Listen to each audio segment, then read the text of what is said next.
Dad, it is time for you to move out. Sunny Pines has an open bed.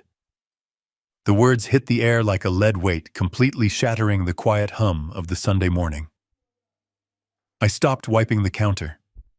My hand hovered over the polished granite, a surface I had installed myself 3 decades ago.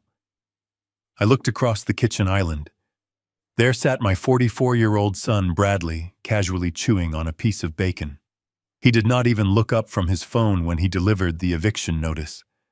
Next to him, his wife Megan took a slow, deliberate sip from her coffee. It was a mug I had bought for her last Christmas. Over the rim of the ceramic cup, she was smirking. A cold, calculating smirk that told me everything I needed to know. They had planned this. They had sat in the dark and plotted how to throw a 78-year-old man out of his own home. But what they did not know was that I was not the helpless, clueless old man they thought I was.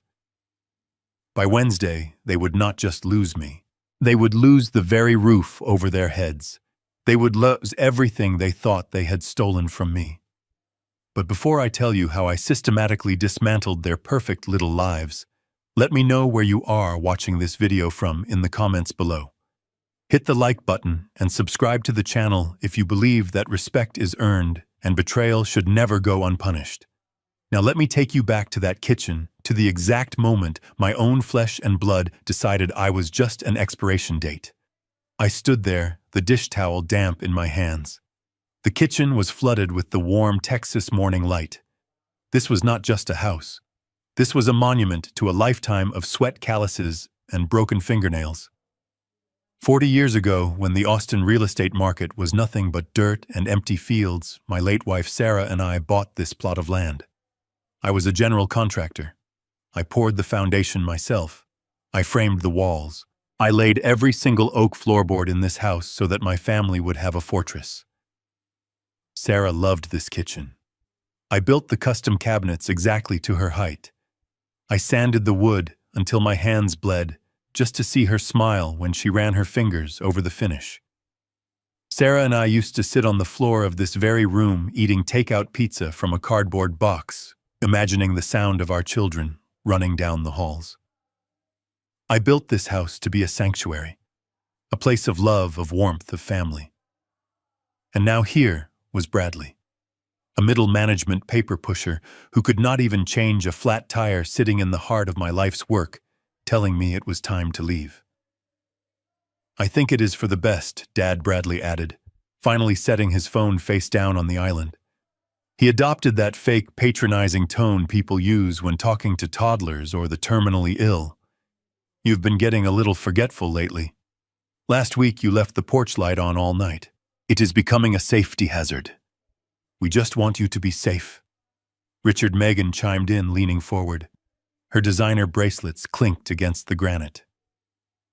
"Sunny Pines is a beautiful facility. They have round-the-clock care. You will be around people your own age. You will not have to worry about maintaining this big old house anymore." Safety. The word echoed in my mind, dripping with absolute hypocrisy. I was a retired contractor. My mind was sharper than a surgical blade. Just 3 years ago, I spent 2 weeks completely rewiring the electrical system of this house to modern codes. I installed a smart home security system. I replaced the old gas stove with an induction cooktop that automatically shuts off specifically, so there would never be a fire hazard. Forgetful. I remembered exactly how they ended up sitting at my island. 4 years ago, Bradley showed up on my porch in the pouring rain. He had been downsized from his corporate job. They had been evicted from their luxury apartment downtown. Megan was crying, her mascara running down her face, swearing they just needed 6 months to save up for a down payment on a new place.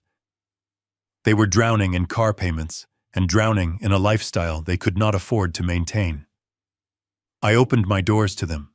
I gave them the entire second floor. I paid for the groceries. I paid the utility bills. I let them live rent-free so they could get back on their feet. But as the months turned into years, the gratitude vanished. 6 months turned into a year turned into 4. The tears dried up, replaced by an arrogant sense of entitlement. They took over the living room. They filled the driveway with a leased luxury car they still could not afford. They started hosting lavish dinner parties for their superficial friends, politely asking me to stay in my room so I would not embarrass them with my old flannel shirts and work boots. They did not want me safe. They wanted me gone. They wanted to play rich hosts in $1 million home without the inconvenience of the old man who built it. The sheer audacity of it burned a hole in my chest. A weaker man might have cried. A more impulsive man might have grabbed the cast-iron skillet and chased them out into the street. But I am not weak, and I am certainly not impulsive. In my line of work, you do not tear down a wall until you know exactly where the load-bearing beams are. You assess the structure. You plan the demolition. I let my shoulders slump. I forced my hands to tremble just a little bit, letting the dish towel slip from my grip and fall onto the counter. I looked down at my worn-out slippers playing the role they had written for me perfectly. "Maybe you are right," I whispered, my voice sounding frail and defeated. "The house is getting a bit too much for me. I just need some time to think about it." The relief that washed over their faces was instantaneous. Bradley exhaled loudly, a triumphant grin breaking through his fake concern. Megan actually clapped her hands together, a short, sharp sound of victory. "Of course, Dad," Bradley said, standing up and patting my shoulder, as if he had just won a difficult negotiation. "Take the weekend. But we really need an answer by Monday so we can secure the bed." They turned back to their breakfast, their mission accomplished. I turned around and began to walk slowly toward the hallway. I dragged my feet, selling the illusion of a broken man. But as I passed the entryway table, my eyes locked onto Megan's expensive leather purse. It was sitting open carelessly, tossed onto the mahogany console. Sticking out of the side pocket was a thick manila envelope. The corner of the document was visible, bearing the seal of a local notary public, and a few words printed in bold black ink. Words that made the blood freeze in my veins. I did not stop. I did not stare. I kept shuffling down the hallway toward my bedroom. But the frail old man act was over the second I closed my bedroom door. The war had just begun. I sat on the edge of my bed, staring at the floorboards, letting the anger settle into a cold, hard focus. A few minutes later, a soft knock echoed against the wood of my door. It was Bradley. He pushed the door open without waiting for an answer, stepping into my private sanctuary with a false look of sympathy plastered across his face. In his hand, he held a cheap, glossy brochure. He walked over and laid it gently on my nightstand. It read, "Sunny Pines Nursing Home," in bright, cheerful letters. He sat next to me, placing a heavy hand on my shoulder. "Dad." "I know this is a lot to take in," he said softly. "But you have to understand, Megan and I are just worried about you. You have been getting so forgetful lately. Last week you left the stove on. You forgot to lock the front door twice. It is just becoming too dangerous for you to be alone in this big house when we are at work. We love you too much to let something terrible happen to you." I looked at the brochure and then at my son. The lie was so smooth, so well rehearsed, that I almost admired his absolute audacity. Forgetful. Dangerous. I mentally mocked every single word that came out of his mouth. I am a retired general contractor. My mind is sharper than a steel trap. I still do advanced structural calculus in my head just to keep my brain active and healthy. As for the stove, I replaced the old gas unit with an induction cooktop 3 years ago. It has an automatic shut-off feature that engages the exact second a pot is removed from the burner. It is physically impossible to leave it on and start a fire in the kitchen. And the front door, I personally installed a smart lock system that automatically engages after 60 seconds. He did not know that, of course. He never paid attention to the house unless something was broken, and he needed me to fix it for him. The truth had nothing to do with my safety or my memory. It had everything to do with their aesthetic and their pride. 4 years ago, they came to me completely broke, drowning in debt, and begging for a roof over their heads. I took them in without a second thought because he was my son. But now my presence was an inconvenience to their lifestyle. They wanted to play the role of rich, sophisticated hosts to their new circle of wealthy Austin friends. An old man in flannel shirts and scuffed work boots walking through the living room ruined the illusion of their perfect self-made success. They wanted the million-dollar home without the man who actually built it. They wanted to erase me from the picture entirely. I forced my hands to shake. I reached out and picked up the brochure, letting my fingers tremble against the cheap paper. I looked at Bradley with wide, frightened eyes, perfectly playing the part of the helpless senior citizen they so desperately needed me to be. "Is it nice there?" I asked, keeping my voice small and wavering to sell the performance. "It is wonderful, huh?" Bradley smiled clearly, relieved that I was not putting up a fight or arguing with him. "They have a beautiful garden. They have a piano in the common room. You will make so many friends your own age. Just look over the brochure today.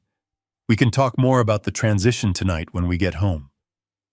He patted my knee, stood up, and walked out of the room, closing the door behind him. The moment the latch clicked into place, my trembling hands went perfectly still. I tossed the insulting brochure directly into the trash can beside my desk. I did not need a nursing home. I needed a battle plan. I waited in my room until I heard the heavy thud of the garage door closing. They were finally leaving for work.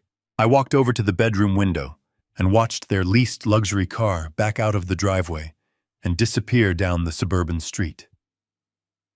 The house fell into a deep, hollow silence.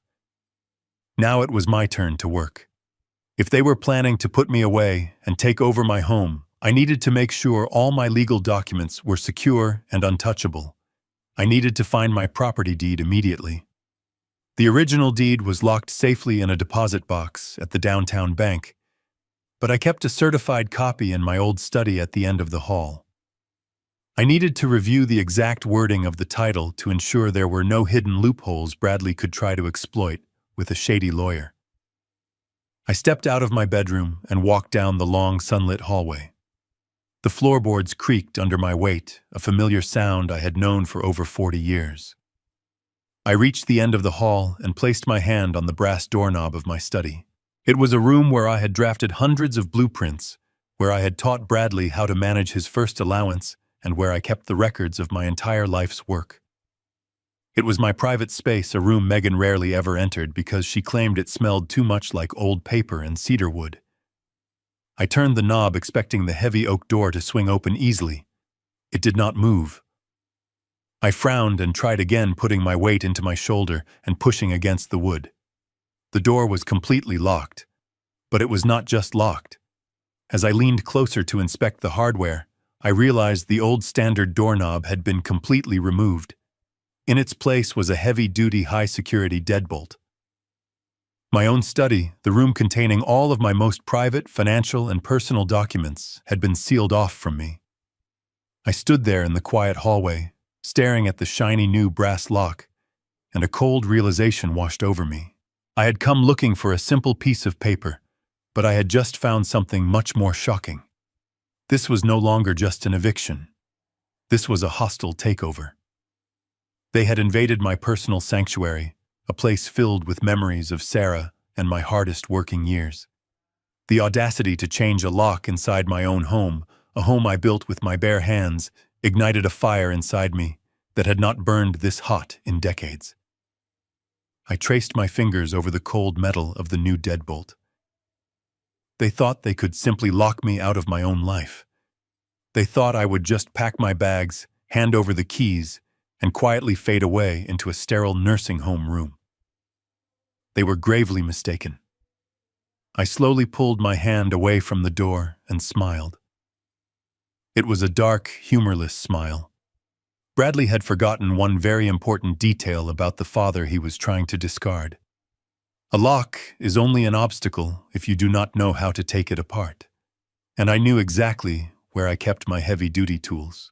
I stood there, my hand resting on the cold brass of the new deadbolt. This study was the nerve center of my life. The oak desk inside held my tax returns, banking ledgers, and the certified copy of the property deed. It was the one room that still belonged entirely to me. Now I was locked out. A floorboard creaked behind me. "Richard, what are you doing?" I turned. Megan stood at the end of the hallway wearing a silk robe and holding a steaming cup of herbal tea. Her eyes darted from my hand to the new lock. A brief flicker of panic crossed her expression, quickly masked by that same patronizing smile. She glided down the hallway, her bare feet padding softly against the oak floor. I let my shoulders drop, slipping back into the character of the confused old man. I pointed a trembling finger at the door. "I was just trying to get some old tax papers," I said, keeping my voice hesitant. "But the knob does not seem to want to turn. Did the lock break?" Megan let out a theatrical sigh, placing her free hand gently on my forearm. Her touch felt like ice. "Oh, Richard, I am so sorry. I turned this room into my private yoga studio. I really needed a Zen space to meditate. You know how stressful things have been for Bradley and me lately. A yoga studio." The lie was so utterly ridiculous. It took every ounce of my willpower not to laugh. Megan did not do yoga. Her idea of decompressing was maxing out a credit card at a boutique. Furthermore, the study was the worst possible room for a studio. It faced the afternoon sun, directly turning into an oven by 3 p.m., and my massive mahogany desk dominated the floor space. "But what about my papers?" I asked, widening my eyes to look distressed. "My ledgers? The filing cabinets?" "Oh, do not worry about that," she said breezily, taking a sip of her tea. "I had Bradley pack those dusty old boxes and move them down to the basement. You do not really need to worry about all that complicated financial stuff anymore. You should be relaxing. We have everything handled." Handled. That word echoed ominously in my mind. Her lie about the basement was the fatal flaw in her story. The basement was notoriously damp. When Sarah was alive, we never stored anything down there because the mildew would ruin it in weeks. Megan knew this. She claimed she saw a spider down there 3 years ago and refused to set foot on the stairs ever since. There was absolutely no way she hauled heavy boxes of files down to a damp cellar. My papers were still in that room, and she was guarding them. I nodded slowly, looking down at the floor as if I were too tired to argue. "I understand, Megan. A Zen space sounds nice. I will just go rest in my room." She patted my arm, her smile widening into a triumphant grin. "Good idea, Richard. Rest up. Bradley and I are going out tonight. We have a dinner party with some investors from his firm. We will be out quite late, so do not wait up for us. I left some soup in the fridge for your dinner." She turned and walked away. I watched her go, the anger in my chest hardening into an unbreakable resolve. Investors from his firm. Another lie. Bradley was a mid-level manager who had just been demoted. They were going to a country club, trying to impress people who did not care about them, plotting to steal the ground beneath my feet. I went back to my bedroom and sat in the worn armchair by the window. I listened to the sounds of the house. I heard the shower running upstairs and the muffled sounds of them arguing over what to wear. I waited with the patience of a hunter. Time moved slowly, but every tick of the clock was another second closer to the truth. Finally, at 7 p.m., I heard them coming down the stairs. The heavy front door opened and closed. The electronic hum of their leased luxury car vibrated through the driveway. I watched through the blinds as the vehicle backed out and sped off down the street, disappearing into the evening shadows. The house was finally empty. The silence that settled over the rooms was no longer hollow. It was charged with anticipation. I stood up. The trembling in my hands vanished completely. My posture straightened and my shoulders pulled back. I was no longer the frail old man waiting for his soup. I was Richard Caldwell, the man who built this house from the dirt up. I headed straight for the mudroom at the back of the house. I reached into the bottom cabinet and pulled out my old steel toolbox. It was battered, scratched, and covered in dried paint from decades of hard labor. The weight of it in my hand felt like an old friend.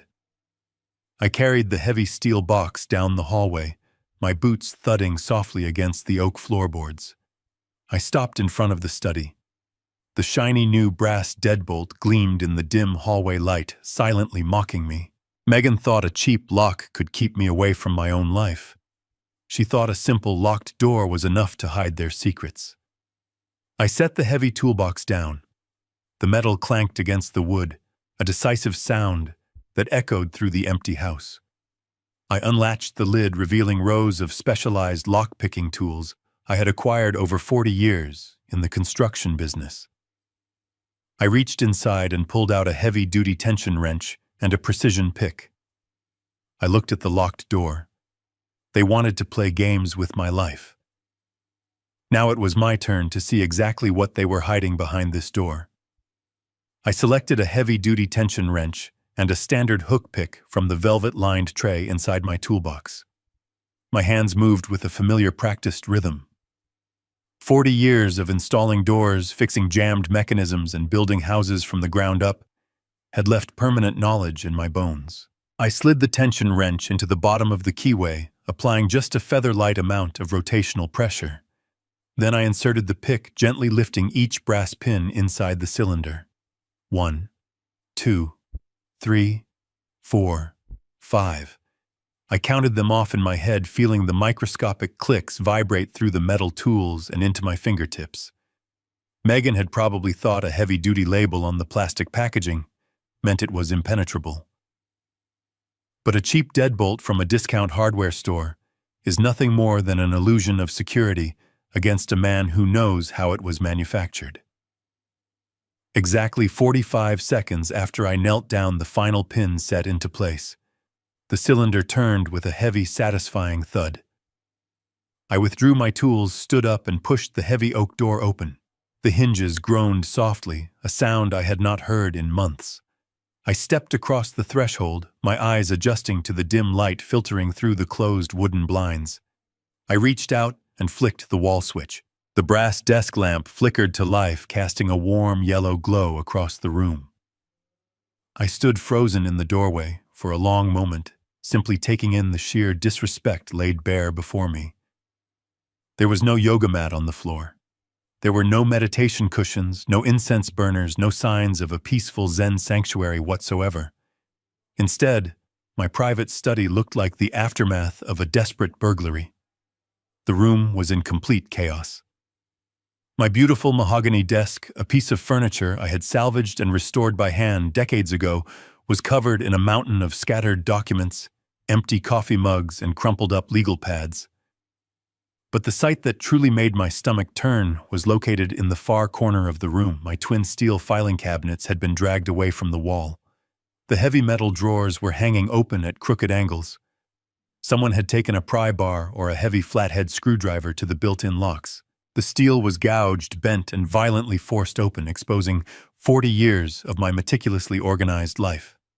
My tax returns, my old building permits, Sarah's medical records, and my retirement account statements were pulled from their folders and carelessly thrown across the floor like worthless trash. A wave of bitter, suffocating betrayal washed over me. I walked slowly into the room, my boots crunching over a scattered pile of old bank statements. I stopped in the center of the study, remembering a rainy Tuesday evening over 30 years ago. In this very room, at that very desk, I had pulled up a wooden chair for a 12-year-old Bradley. He had been so proud of his first lawn mowing money. I had bought him a little green ledger and sat patiently beside him for 2 hours, teaching him how to balance a checkbook. I had explained to him the value of a hard-earned dollar, the importance of keeping his financial word, and the necessity of honest labor. I remembered the way he had looked up at me with wide, innocent eyes soaking in every word like gospel. I had believed with every fiber of my being that I was raising a man of integrity. Now, looking at the violently pried metal of my filing cabinets, that memory felt like a cruel, sick joke. The boy who had meticulously recorded his $5 lawn mowing earnings had grown into a man who would crowbar his own father's private files while he sat in the next room, waiting for a bowl of leftover soup. It was not just an invasion of privacy. It was a complete and utter desecration of every single value I had ever tried to instill in him. They had not just searched this room. They had ransacked it with a frantic, greedy desperation. I forced myself to breathe evenly, pushing the emotional ache down and replacing it with the cold, calculating mindset of a contractor assessing a severely damaged foundation. I walked over to the mahogany desk and looked down at the chaotic spread of papers. They were searching for something specific. You do not destroy two heavy steel filing cabinets unless you are hunting for a very particular hidden document. I began to carefully sift through the mess on the desktop, moving aside the crumpled legal pads and old coffee rings. Beneath a stack of irrelevant utility bills, a familiar heavy stock paper caught my eye. I pulled it free. It was the deed to the property, or rather my certified copy of the property deed. My heart skipped a beat, then immediately settled as I recognized the watermark. Thank God my lawyer Thomas had advised me to keep the original sealed in a secure bank vault downtown years ago. But the fact that Bradley had dug out the copy meant they were actively researching the legal boundaries of my ownership. I placed the deed down and continued to search the immediate area. Next to the keyboard of an old laptop they had left plugged in, I noticed a thick stack of freshly printed emails. The paper was still crisp. I picked up the stack and adjusted my reading glasses. The emails were sent from Bradley's personal account, not his work email. I looked at the recipient address. It was a representative from a company called Apex Horizon Financial. I recognized the name immediately from my years in the real estate business. They were not a traditional bank. They were a predatory lending company, notorious for offering high-interest, aggressive cash loans against property assets. My eyes scanned the printed text, jumping from one paragraph to another. The words blurred before my vision sharpened with adrenaline. The representative from Apex Horizon Financial was walking Bradley through securing a massive loan. You do not get that size loan without collateral. Bradley had absolutely zero assets. The luxury car belonged to a dealership. Megan's clothes were bought on credit. The only valuable asset was the house I was standing in. I read a highlighted paragraph midway down the second page.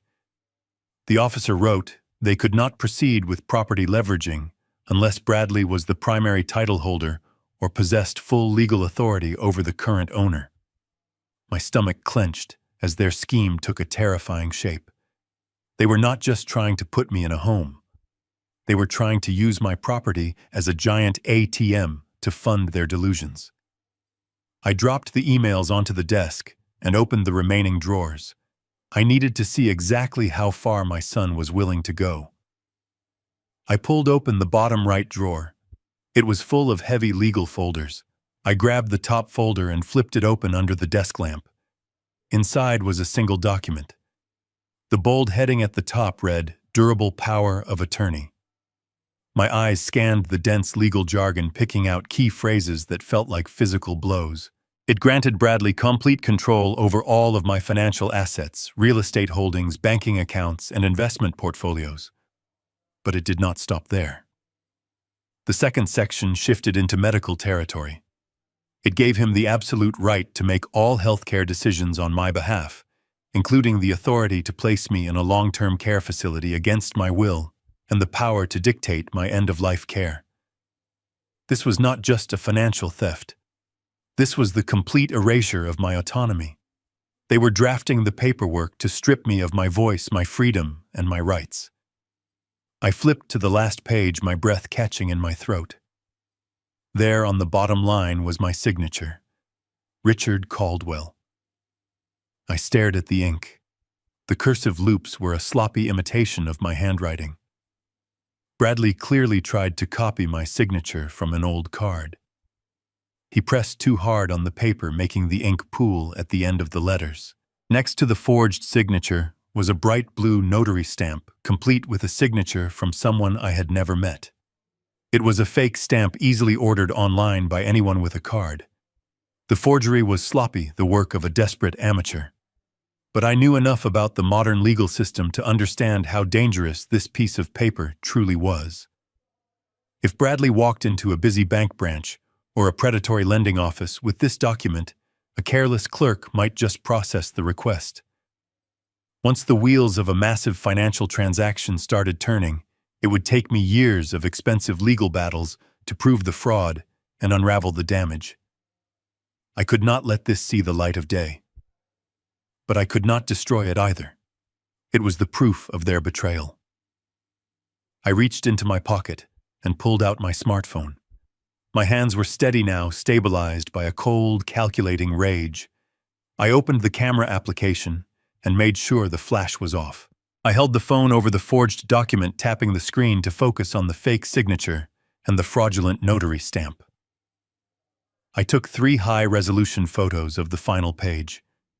Then I flipped back to the front, photographing every single paragraph of the power of attorney. I moved on to the printed emails, capturing the dates, the sender addresses, and the discussions about leveraging my home. I was building an ironclad case brick by brick. I reviewed the photos in my digital gallery, zooming in to make sure every word was perfectly legible. The evidence was secured. I placed the phone back into my pocket and reached out to close the legal folder. I needed to put everything back exactly as I had found it. But before my fingers could brush the cardboard cover, a low rumble vibrated through the floorboards. It was the heavy hum of the garage door opening. My heart slammed against my ribs. They were back. The fancy dinner party must have ended early, or they had lied about the evening. It did not matter. They were pulling into the garage right now. I had less than 30 seconds before they walked through the mudroom door. I moved with a speed and agility I did not know my 78-year-old body possessed. I shoved the folder back into the bottom drawer and slammed it shut.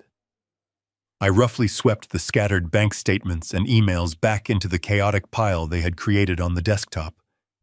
I grabbed my tools from the desk and shoved them deep into my pockets. I turned off the desk lamp, plunging the study back into darkness. I stepped out into the hallway, pulling the heavy oak door shut behind me. I pulled the tension wrench and the hook pick from my pocket. My hands were moving entirely on muscle memory now. I slid the tools into the new brass deadbolt. I could hear the thud of car doors slamming in the garage. I heard the lock on the mudroom door click open. I worked the pins inside the cylinder frantically. 1, 2, 3, 4, 5. The mechanism caught. I turned the tension wrench, locking the deadbolt firmly into place. I pulled my tools out just as I heard Megan complain loudly about her shoes. I slipped the picks into my pockets and silently hurried down the hallway toward my bedroom. I stepped inside and eased my door shut, leaving it open just a crack. A second later, the hallway light clicked on. Footsteps echoed heavily on the floors. I stood in the dark, my chest heaving silently, clutching the phone in my pocket. The rest of the long, agonizing night passed in a blur of sleepless anticipation. I laid awake and listened to the muffled sounds of Bradley and Megan moving around the house, their voices unaware of the storm gathering right beneath their feet. When morning finally broke, painting the Texas sky in shades of pale orange, I already had my script prepared. I walked into the kitchen at 7:30, intentionally dragging my feet. Bradley was pouring his coffee. Megan was scrolling through her phone, not even bothering to look up. I cleared my throat, making my voice sound weak and raspy. I told them my joints were aching, and I had scheduled a last-minute appointment with Dr. Higgins downtown. Bradley barely glanced in my direction, tossing me a dismissive nod and telling me to take a taxi so I would not get lost. I agreed meekly, turning away to hide the fire burning in my eyes. The moment my hired car rounded the corner and out of their sight, I gave the driver a different address. We were not going to a medical clinic. We were heading straight to the downtown law offices of Thomas Sterling. Thomas and I had known each other personally for over 40 years. Long before he wore custom-tailored suits and sat behind a mahogany desk, he was a scrappy young legal clerk who helped me navigate my commercial construction contracts. We had built our careers side by side in the dusty heat of Austin. He was the godfather to my late wife's rose garden, and a man who possessed the legal ferocity of a starved wolf. If there was anyone I trusted to help me navigate this betrayal, it was him. I walked into his downtown office without an appointment. His secretary, who had known me for a decade, took one look at the grim determination on my face and immediately waved me through the double oak doors.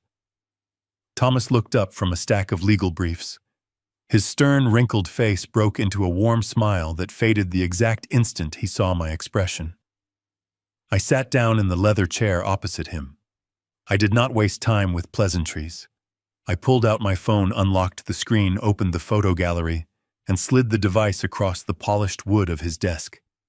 Thomas picked it up, adjusting his silver-rimmed reading glasses. I watched his eyes dart back and forth across the screen. I watched as the warm, welcoming demeanor of an old friend completely vanished, suddenly replaced by the cold, razor-sharp focus of a veteran attorney. He swiped to the next photo, then the next. The silence in the executive office became heavy, broken only by the hum of the city traffic 14 floors below. When he finally reached the image of the forged signature and the fake notary stamp, the vein in his temple throbbed. He placed the phone gently back onto the polished desk, slowly removed his glasses, and let out a very long, slow breath. His voice, when he finally spoke, was dangerously quiet and laced with venom. "This is a Class 3 felony, Richard. It is textbook fraud, elder abuse, and a direct conspiracy to commit grand larceny. I can have a police cruiser sitting in your driveway in 15 minutes. We can have Bradley wearing handcuffs before his lunch break. Let me make the call." He reached for the telephone resting on his desk. I leaned forward and placed my hand firmly over his wrist, stopping his movement. "No, Thomas," I said, my voice steady and void of the weakness I had faked all morning. "Do not call the police. Not yet." Thomas looked at me, his brow furrowed in confusion and rising anger. "Richard, he is trying to strip you of your legal autonomy. He is trying to steal $1 million property and lock you in a state-run facility against your will. You simply cannot protect him from this terrible consequence. He crossed a line that cannot be uncrossed by an apology." "I am not protecting him," I replied, staring directly into the eyes of my oldest friend. "Jail is entirely too easy for what he has deliberately done. If he goes to jail right now, he gets a public defender. He cries to a judge about making a mistake, and Megan plays the weeping victim. They will paint me as a confused old man who misunderstood their intentions. No. I want to take away the one thing they truly love in this world. I want to take away their money, their status, and their arrogance. I want to dismantle their life the exact same way they tried to dismantle mine." Thomas slowly pulled his hand away from the receiver of the telephone. He leaned back in his chair, a slow, dark understanding dawning in his eyes. He knew me well enough to recognize the tone of a man who was preparing to demolish a building down to its foundation. "What do you need me to do?" he asked, his tone shifting from protective friend to strategic partner. I pointed to the phone on the desk. "You saw the emails from Apex Horizon Financial. Bradley is trying to leverage the house for a massive cash loan. But a man does not commit a brazen felony just to upgrade his lifestyle. There is a desperate panic hidden in that forgery. They need a massive amount of cash, and they need it immediately. I need to know why. I need you to run a quiet, deep background check on their finances. I want to see every single hidden bank account, every maxed-out credit card, and every unpaid debt they have been hiding from me. Find out exactly why they need my house so desperately today." Thomas nodded, turning to his monitors. His fingers began flying across the keyboard. "Give me until this afternoon, Richard," he promised. "I will find their breaking point." I left Thomas and spent the next few hours sitting on a wooden bench in a nearby public park. I watched the city of Austin move rapidly around me, completely oblivious to the silent storm raging inside my chest. The afternoon sun beat down heavily on the paved walkways, but I felt nothing but a cold, heavy numbness. At exactly 2 o'clock, my cell phone vibrated sharply in my pocket. It was a brief text message from Thomas. It contained only 2 simple words. "Come back." I stood up slowly, smoothed the wrinkles from my jacket, and made the short walk back to his tall glass building. When I stepped into his private executive office for the second time that day, the atmosphere was entirely different. The window blinds were drawn tightly against the glaring Texas sun, casting long shadows across the room. His mahogany desk was completely covered in freshly printed financial spreadsheets, banking summaries, and detailed credit reports. Thomas was rubbing his temples with both hands, looking exactly like an exhausted man who had just sifted through the terrifying wreckage of a train derailment. He silently gestured for me to sit down in the leather chair. I took my seat and mentally braced myself for the incoming impact. Thomas leaned forward, folding his hands tightly over a thick stack of printed papers. "Richard," he began softly, his voice heavy with absolute disbelief. "I knew your son was living far beyond his actual means, but the harsh reality of his financial situation is significantly worse than either of us could have ever imagined." He slid a single crisp sheet of white paper across the smooth mahogany desk. It was a consolidated debt summary. I looked closely at the bold black number printed at the very bottom of the page: $140,000. I blinked twice entirely, sure my aging eyes were playing cruel tricks on me in the dim light. $140,000 in unsecured credit card debt. This astronomical figure did not include the leased luxury car currently sitting in my driveway, and it certainly did not include their regular daily living expenses. This was pure consumer debt. It was a terrifying mountain of financial ruin built entirely on high-interest plastic cards and arrogant, foolish delusions. "How is this even remotely possible?" I asked, my voice barely a strained whisper in the quiet room. "They live in my house completely rent-free. I pay the annual property taxes out of my own pocket. I pay all the utility bills every single month." "Where did all of this money go?" Thomas began, flipping quickly through the stacked pages, laying out the sordid details of their hidden, desperate life. "Megan has a severe shopping addiction," he explained grimly, tapping a manicured finger aggressively against a lengthy credit card statement.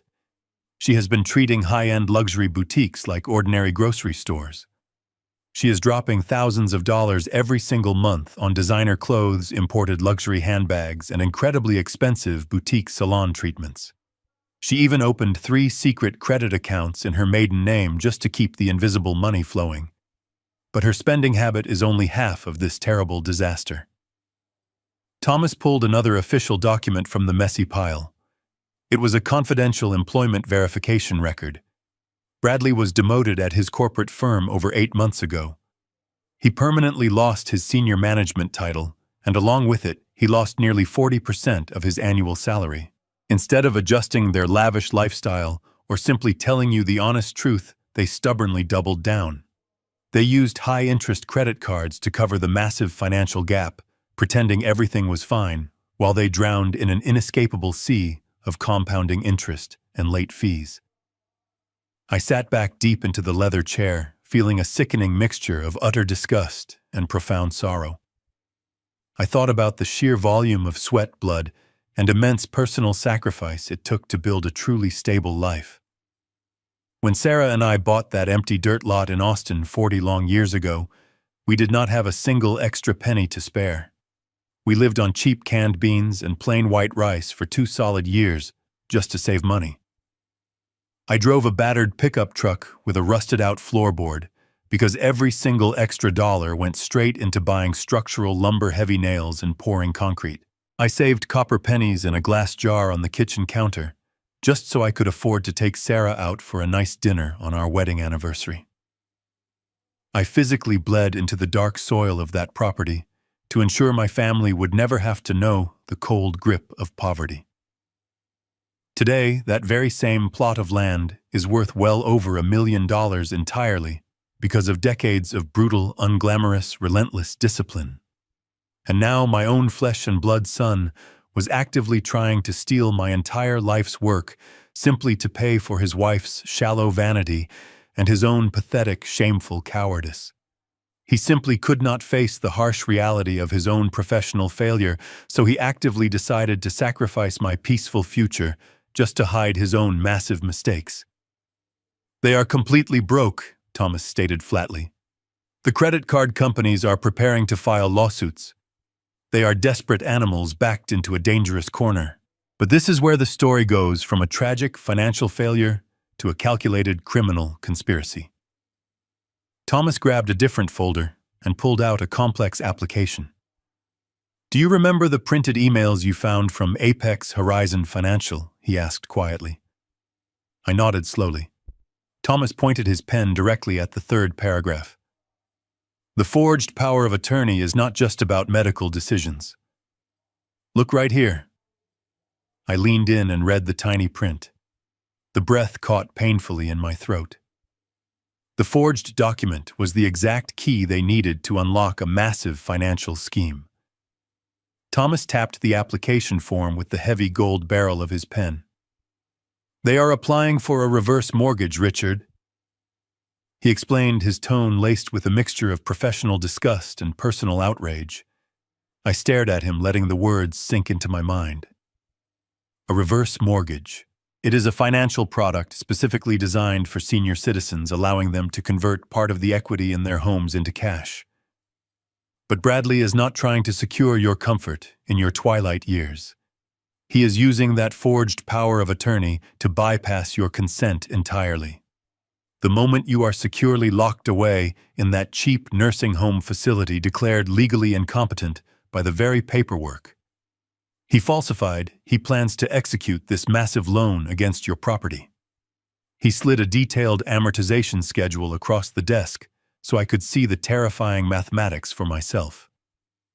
Your house is easily worth $1.2 million in the current Austin real estate market. Thomas continued, pointing at the top line of the spreadsheet. Apex Horizon Financial is perfectly willing to offer a lump sum cash out of $600,000. Bradley and Megan plan to take that cash, completely wipe out their $140,000 of credit card debt, and simply pocket the remaining $460,000. They want to use the equity you built with your own bare hands to fund their luxurious lifestyle. They want to take expensive vacations, buy new designer wardrobes, and continue to host those lavish dinner parties as if they were brilliant self-made millionaires.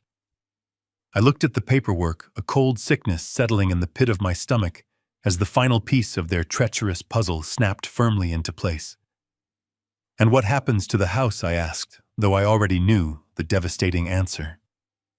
Thomas leaned back in his large leather chair and sighed heavily, rubbing a hand across his tired face. The bank ultimately takes it, he replied quietly, emphasizing the brutal reality of their scheme. Because Bradley has absolutely no intention of ever repaying a single dime of this massive loan. He cannot afford to. The interest will rapidly compound month after month, quietly eating away at the remaining equity of the property while you are sitting alone in a sterile room at Sunny Pines. When you eventually pass away, or when the loan balance inevitably exceeds the total value of the home, Apex Horizon Financial will initiate a full legal foreclosure. They will seize the property, evict anyone living there, and sell it to the highest bidder to recoup their losses. Bradley and Megan will simply walk away with $500,000 in stolen cash, leaving your entire life legacy to be auctioned off by a predatory lender. They are treating your home like a disposable lottery ticket, discarding you the moment they secure their unearned jackpot. The sheer, unadulterated evil of their master plan echoed loudly through the quiet executive office. I closed my eyes and took a very long, deep breath. For the past 24 hours, a profound, agonizing heartbreak had been tearing my chest apart. I had been grieving the loss of my family, mourning the terrible realization that my son had fundamentally betrayed my unconditional trust. But sitting there, staring at the exact dollar amount he had placed on my personal freedom and my hard-earned legacy, that paralyzing heartbreak completely evaporated into thin air. It was instantly replaced by a cold, hard, and terrifyingly calm resolve. The man currently sleeping under my roof, eating the food I bought with my own money, and driving a luxury car while plotting my ultimate demise, was not the little boy I had patiently taught to balance a checkbook. That innocent boy was dead and buried. The man sitting in my kitchen was nothing more than a dangerous, greedy parasite who had attached himself to my life, waiting for the perfect moment to drain me completely dry.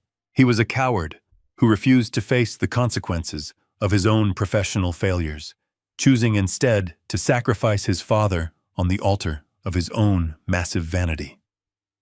I remembered all the long, blistering, hot Texas summers I spent working double shifts on construction sites just to make sure he had a pristine college fund. I remembered the endless sacrifices Sarah had made clipping grocery coupons and sewing her own dresses so we could pay off our mortgage 5 years early. We had given him everything we possibly could, and his repayment was a forged signature designed to steal it all away. I opened my eyes and looked directly at my friend. I felt absolute clarity wash over my mind. I was a professional builder. I knew exactly how to construct a towering fortress, and I knew how to tear one down to the bare dirt. I pushed the thick stack of fraudulent loan applications completely away from me. I did not need to see any more of his pathetic, desperate lies. The rules of engagement had been clearly established by my own flesh and blood. He wanted to play a ruthless game of total financial destruction, assuming I was nothing but a weak, oblivious old man who would quietly surrender to his cruel manipulation without a fight. He had severely underestimated the man who raised him, the man who taught him how to walk. I leaned forward, resting my forearms heavily on the polished mahogany desk, and locked my unwavering gaze with Thomas. I was no longer the grieving father seeking any sort of comfort or explanation. I was a man preparing for absolute war. We are going to strike first, and we are going to strike hard. I need you to answer a very important question right now, I said, my voice steady, sharp, and entirely devoid of any remaining warmth or hesitation.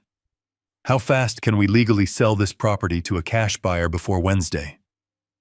Thomas stared at me across the mahogany desk, his eyes narrowing into a sharp squint. A genuine smile spread across his weathered face. He understood exactly what I was asking, and more importantly, he understood the sheer magnitude of the retaliation I was planning. To sell real estate in less than 48 hours is usually impossible. But Austin, Texas was not a traditional market. It was a boiling cauldron of corporate development. Thomas pulled his heavy leather contact book from the corner of his desk. If you list it on the open market, it takes months, he said, his voice dropping low. But if you want to sell it today with absolutely no contingencies and cash wired directly into a secure trust, we bypass families and go straight to the sharks. He flipped through the thick pages until he found a specific business card. He pulled it out and tapped it against the desk. Lone Star Horizon, he read aloud. They are a massive corporate real estate development firm. They have been quietly buying up huge residential lots on your side of the city to demolish old homes and build luxury condominiums. They pay entirely in cash. They buy properties strictly as is, meaning they do not care about paint, plumbing, or the roof. They only want the dirt beneath the foundation. I leaned forward, the gears in my mind turning rapidly. A corporate buyer was perfect. They did not have feelings. They did not care about family drama. They were a faceless machine that operated purely on legally binding contracts and strict deadlines. Call them, I said, my tone absolute. Tell them the property is completely off-market, but it is theirs for $1.2 million if they close the deal by tomorrow evening. Thomas picked up his phone and dialed the number. He put the call on speaker so I could hear the exchange. A smooth, professional voice answered on the second ring. Thomas introduced himself, bypassed the pleasantries, and laid the offer on the table. He provided my exact address and the asking price. I listened as the corporate representative typed rapidly on his end. Within seconds, the man confirmed that my property sat squarely inside their prime acquisition zone. The representative sounded eager. He stated that $1.2 million was easily within their immediate cash reserves. However, he cautioned that their typical expedited closing process took a minimum of 7 business days. I shook my head sharply at Thomas. I did not have 7 days. By next week, Bradley would have his forged documents filed and my assets frozen. I needed the sale finalized and the house out of my name before the sun rose on Wednesday morning. Thomas held up a finger, gesturing for me to wait. He leaned into the speakerphone, dropping his voice into a firm register. 7 days does not work for my client, Thomas told the representative. My client is offering you a prime, highly coveted corner lot. But this is a distressed timeline. You can have the property for $1.2 million cash wired into our trust account by tomorrow afternoon. But there is a very strict condition attached to this transfer. The line went silent before the representative asked him to elaborate. I leaned closer to the phone. I am the homeowner, I said, making sure my voice carried absolute authority. I will sign the deed over to your corporation tomorrow. But your company cannot take physical possession of the property, you cannot change the exterior locks, and you absolutely cannot step foot on the lawn to begin any demolition work until exactly 10 o'clock in the morning this Wednesday, not 1 minute before. The representative chuckled softly, clearly confused by the strange restriction. That is a highly unusual request, he replied. Usually sellers want to stay in the home for at least a month after closing. You are asking us to wait barely 24 hours, but restricting our access down to the exact minute. I stared blankly at the speakerphone. That is the deal, I stated coldly. You get the land you desperately want. I get the cash. But if any of your representatives show up before 10 o'clock on Wednesday morning, the deal is completely void. Do we have an agreement? There was a long pause on the other end of the line. I could hear the muffled sounds of the representative consulting with the director in the background. Finally, the voice returned to the speakerphone. We have an agreement, Mr. Caldwell, the man said smoothly. We will draft the cash purchase agreement immediately and send it to your attorney. We will respect your strict timeline. Wednesday morning, exactly at 10 o'clock, Lone Star Horizon will take full legal and physical possession of the property. I thanked the man, and Thomas ended the call. The click of the receiver sounded like a gavel falling in a courtroom. The trap was officially set. The legal machinery was now in motion, and there was absolutely nothing Bradley or Megan could do to stop a multi-million-dollar corporation from claiming what was rightfully theirs. Thomas printed out a preliminary intent to sell document and slid it across the desk. I picked up his gold pen and signed my name. This time, the signature was not a sloppy forgery. It was bold, sharp, and final. I stood up from the leather chair, feeling a strange sense of weightlessness. The house was gone. The fortress I built for my family was destined to become a pile of splintered wood. But I did not feel sorrow. I felt justice. I firmly shook his hand and walked out of his office. The real challenge was just beginning. I had to go back to that house, sit across the table from the parasites trying to ruin me, and play the ultimate final acting game.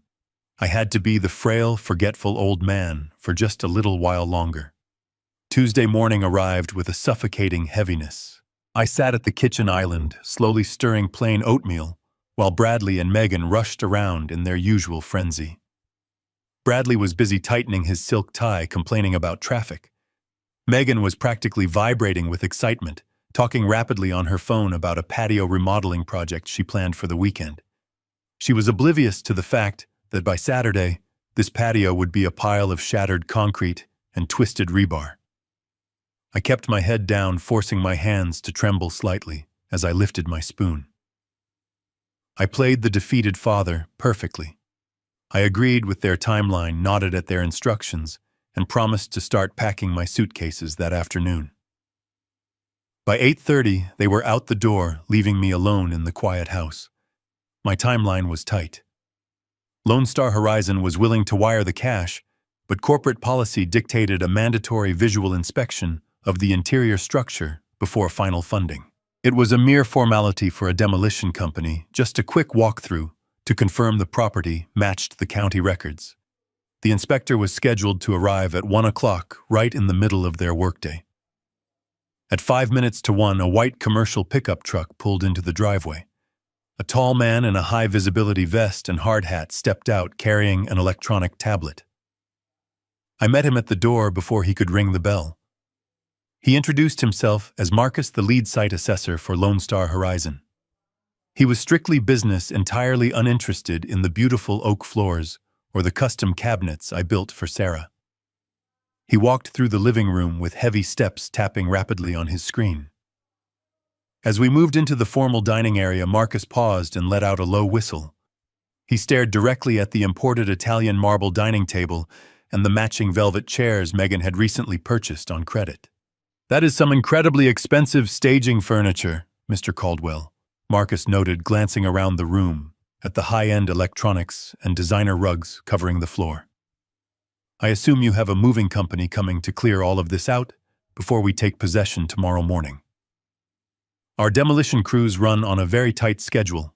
If this house is not empty, we charge a premium disposal fee." I stood next to the marble table, running my hand over the cold, unpaid stone. I looked Marcus directly in the eyes. "I have a specialized moving crew arriving early tomorrow morning to take my personal belongings," I explained calmly. "However, I want to be entirely clear with you regarding the terms of our contract. You are buying this property exactly as it stands. Whatever items I choose to take will be gone by 9:50 in the morning. But any furniture, electronics, or belongings that remain inside these walls or on this lawn at exactly 10 o'clock tomorrow morning are legally abandoned. You do not need to call me. You do not need to ask for permission. You simply treat everything left behind as construction debris. It belongs to the developer, and your bulldozers are free to crush it into the dirt." Marcus raised an eyebrow, surprised by the sheer coldness of my instructions. He had probably seen plenty of messy evictions, but a seller voluntarily sacrificing tens of thousands of dollars in luxury furniture was unheard of. He tapped his tablet a few times and nodded firmly. "Understood, sir. Whatever is left at 10 o'clock goes straight into the dumpsters." We walked upstairs so Marcus could verify the structural integrity of the roof joists in the attic.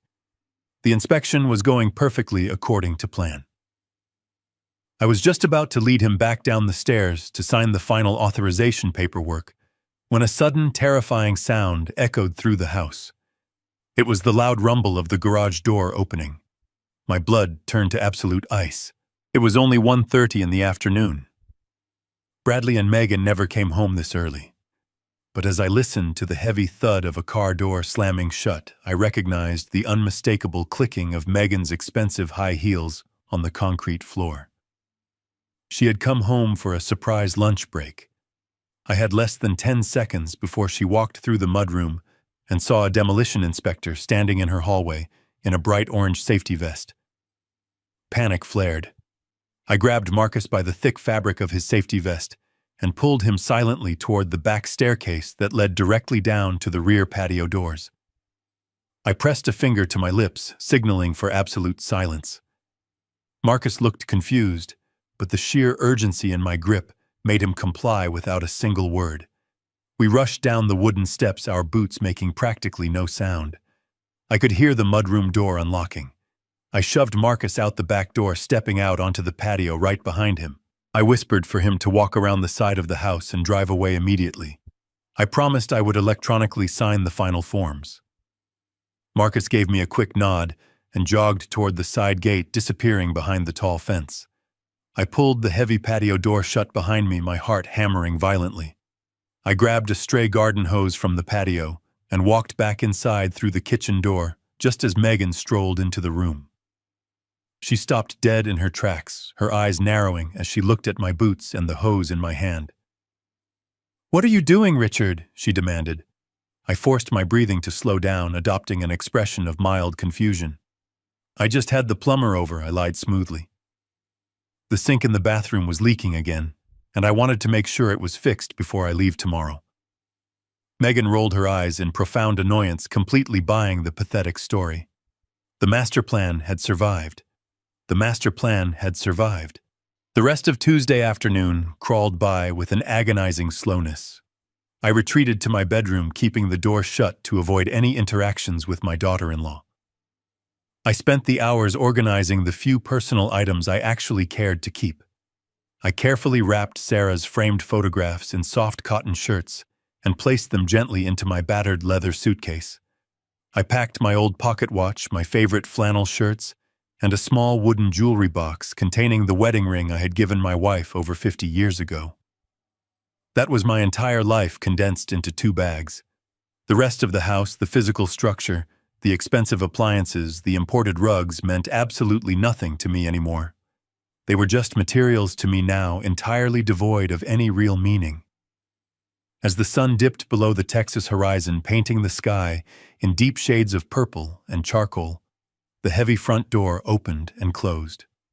Bradley was home from work. I sat quietly in my darkened room, listening to the muffled sounds of their evening routine drifting up through the floorboards.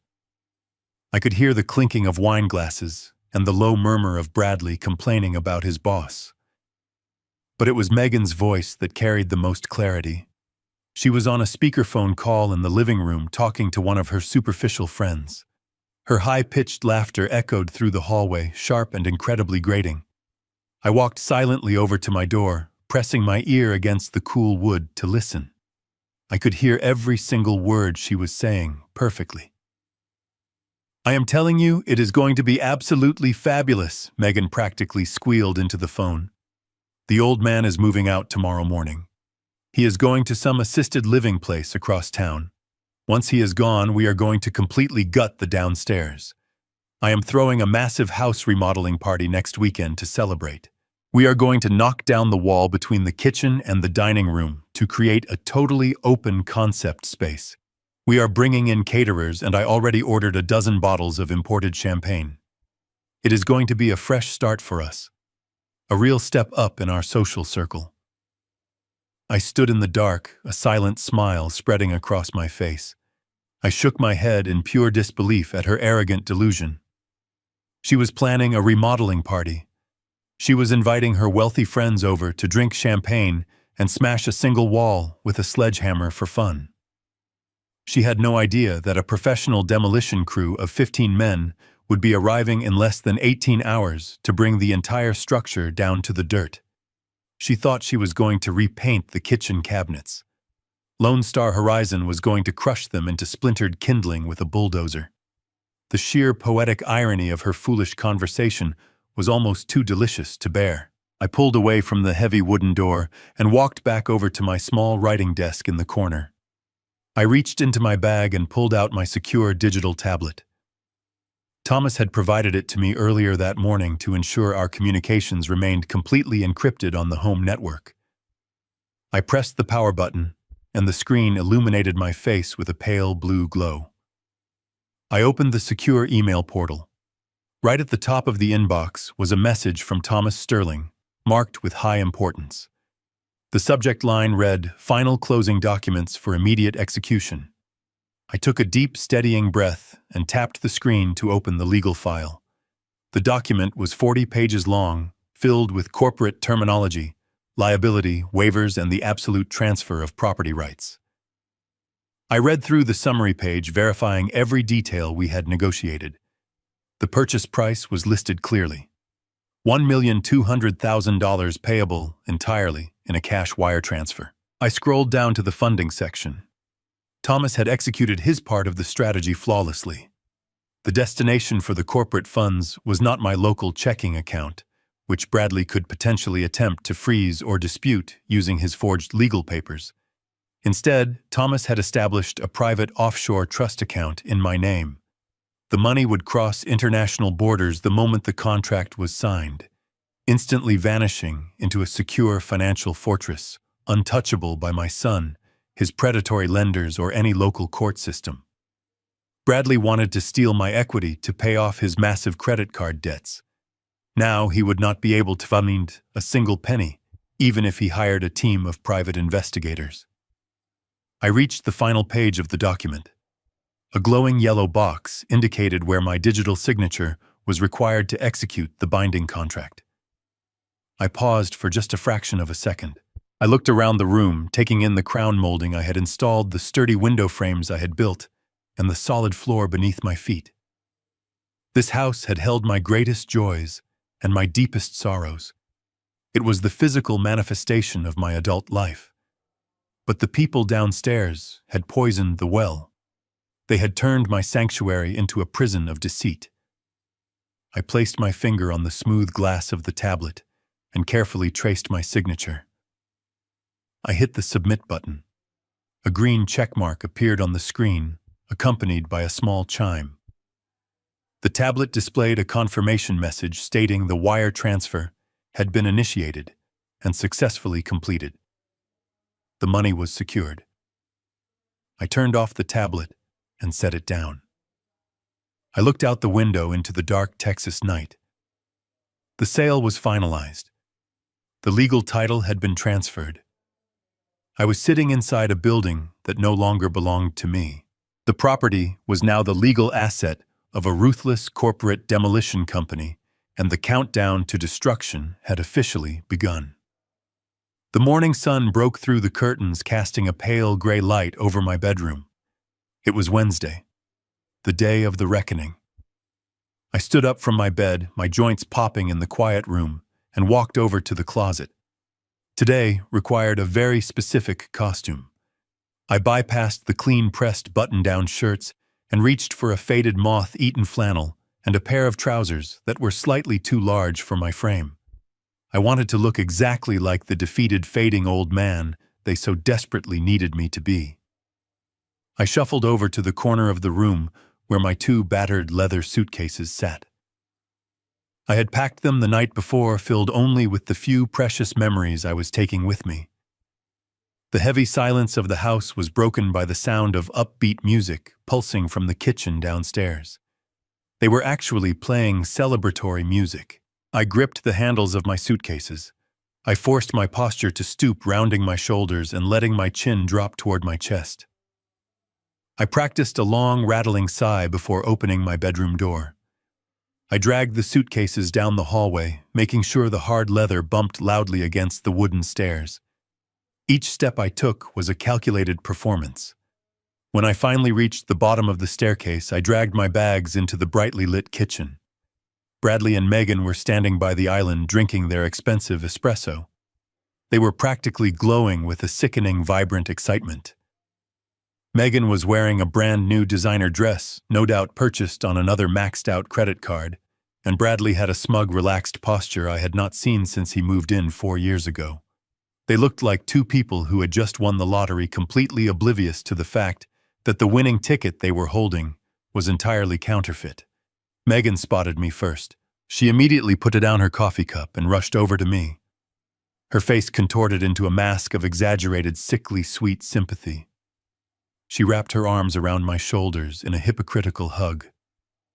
I stood perfectly still, letting her expensive perfume wash over me, fighting every single instinct in my body that screamed at me to push her away. I could feel the absolute falseness in her embrace. It was the kind of hug you give a stray dog before dropping it off at the pound. "It is really for the best," Richard Megan cooed, stepping back and patting my arm condescendingly. "You are going to love it at Sunny Pines. You will make so many new friends there, people who can actually keep up with your pace. And do not worry about a thing here. Bradley and I are going to take wonderful care of the house. We have so many exciting plans to update the space. It will be like a brand new beginning for all of us." I looked down at the floor, forcing my hands to tremble as they rested on the handles of my suitcases. I suppressed the massive urge to laugh right in her perfectly manicured face. A brand new beginning. She had absolutely no idea how incredibly accurate that statement was about to become. In exactly 2 hours, her brand new beginning would involve a team of burly construction workers tearing out the very cabinets she was leaning against. I offered her a weak, pathetic nod, playing my role to absolute perfection. I mumbled a quiet thank you, letting my voice crack just a little bit for added dramatic effect. Bradley checked his reflection in the stainless steel refrigerator door, adjusting his silk tie with a look of pure vanity. He walked over to the kitchen island and picked up his expensive leather briefcase. He did not look sad. He did not look conflicted. He looked incredibly relieved, like he had just successfully taken out the garbage. He turned to me and clapped his hands together, a sharp sound that echoed in the large kitchen. "Well, Dad," Bradley said, glancing down at the heavy gold watch strapped to his wrist. Megan and I really gotta get to work. I have a massive morning meeting I cannot miss. The nursing home shuttle is scheduled to pick you up right at 9 o'clock, right? I kept my head bowed and offered another slow, defeated nod. Yes, I whispered softly. The shuttle will be here at 9. I will just wait right here by my bags until they arrive. Bradley smiled a wide, predatory grin that did not reach his cold eyes. Good. That is good. The facility director said the transition process is incredibly easy. Just hand them your paperwork when you get there. Oh, wait a second. He paused, reaching into the inside pocket of his tailored suit jacket. He pulled out his expensive leather wallet and flipped it open. I watched him through my lowered eyelashes, wondering what final piece of dialogue he was preparing to deliver. What he did next was so profoundly insulting, so incredibly degrading, that it instantly killed any microscopic shred of mercy that might have accidentally survived in the deepest corners of my heart. He pulled out a single crisp piece of paper currency. He walked over and casually stuffed the money into the front pocket of my faded flannel shirt, giving my chest a light, patronizing pat. Here is a little something for you to buy some nice snacks from the vending machine, he said smoothly. It was a crisp $200 bill, a pathetic payoff for stealing $1 million house. Have a good life, Dad, he added casually. Then without a single backward glance, my son and his greedy wife walked out the door, leaving me completely alone in the kitchen. I listened to the heavy garage door close. I reached into my pocket, pulled out the $200 bill, and smiled a genuine, terrifying smile. The ultimate destruction could now begin. I stood alone in the absolute silence of the kitchen, the crisp $200 bill resting lightly in the palm of my hand. I stared down at the green ink tracing the printed numbers with my thumb. $200. It was a sum of money so incredibly pathetic, so profoundly insulting, that it momentarily took my breath away. This was the final price tag Bradley had placed on my entire existence. This was his grand gesture of false generosity, after methodically plotting to steal a property worth $1,200,000. He believed that sliding a single crisp piece of currency into the faded pocket of my old flannel shirt would magically absolve him of his crushing guilt. He thought it would buy him a clear conscience while he signed the forged papers to lock me away in a state-run medical facility. I thought about the thousands of hours I had spent laboring under the brutal Texas sun, pouring concrete and hammering nails specifically so he could have a life free of financial panic. I remembered handing him his very first car keys. I remembered paying his college tuition in full. Now he was offering me vending machine money to quietly disappear. I slowly folded the crisp bill in half, then in half again, and tucked it deeply into my pocket. I made a silent, unbreakable promise to myself right then and there. I would not spend a single cent of this insulting handout on myself. I was going to use this exact same bill to generously tip the foreman of my moving crew. It was the only fitting destiny for such dirty money. I turned away from the kitchen island and walked slowly toward the front of the house. I did not need to shuffle my feet anymore, but my body was still running on the lingering adrenaline of the performance. I moved into the spacious, formal living room and stood off to the side of the large bay window. I reached out and gently pulled back the edge of the heavy silk curtains Megan had recently purchased on another maxed-out credit card. I looked out through the pristine glass. The wide driveway was bathed in the bright morning sunlight. The heavy white garage door was fully open, revealing their leased silver Tesla. Bradley was already sliding into the driver's seat, adjusting his expensive tailored suit jacket so it would not wrinkle. Megan was settling into the passenger side, casually checking her makeup in the glowing vanity mirror and adjusting her oversized designer sunglasses. From the outside, anyone driving down our quiet suburban street would see the absolute picture of modern American success. A handsome, upwardly mobile couple heading off to conquer the corporate world from their massive luxury home. It was a complete and utter fabrication. The luxury car was rented. The designer clothes were unpaid. The house they were so proud to claim was legally gone. They were nothing but two incredibly desperate actors wearing expensive costumes, completely unaware that the theater they were performing in was scheduled for immediate demolition. It was a pathetic charade that was about to end very abruptly. The sleek electric vehicle hummed to life, a quiet, almost imperceptible sound compared to the loud, roaring engines of the heavy construction trucks I was used to driving. The Tesla slowly backed out of the driveway, rolling smoothly over the pristine concrete I had meticulously poured and leveled 30 years ago. I watched them closely, waiting for any sign of hesitation, guilt, or regret. I waited to see if Bradley would pause the car, look back at the beautiful house he grew up in, or perhaps cast a final glance toward the window to silently say goodbye to his father.